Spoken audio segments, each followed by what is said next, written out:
Welcome to the newly renovated Weeks Hall, located on some of the most valuable real estate on our campus at Broadway and University Avenue.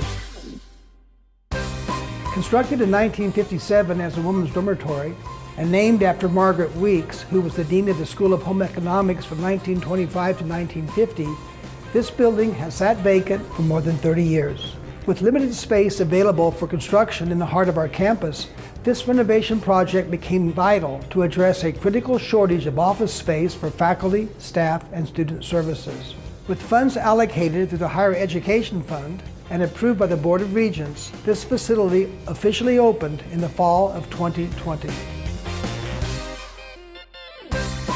Weeks Hall is a 67,234 square foot facility that is listed on the Texas Historical Register, and through the use of HEAF funding, we were able to fund $24,500,000 for this renovation project. The project has provided the university with valuable office space for faculty and staff, while also providing workspaces for students.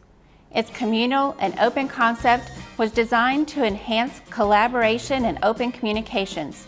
Weeks Hall will also be home to various student services, such as Student Disability Services, the Technique Center, the Graduate Center, and our ROTC programs.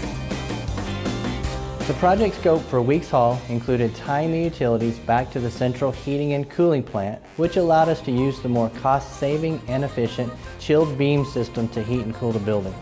Construction also included life safety enhancements, lighting, technology, interior finishes, and ADA modifications.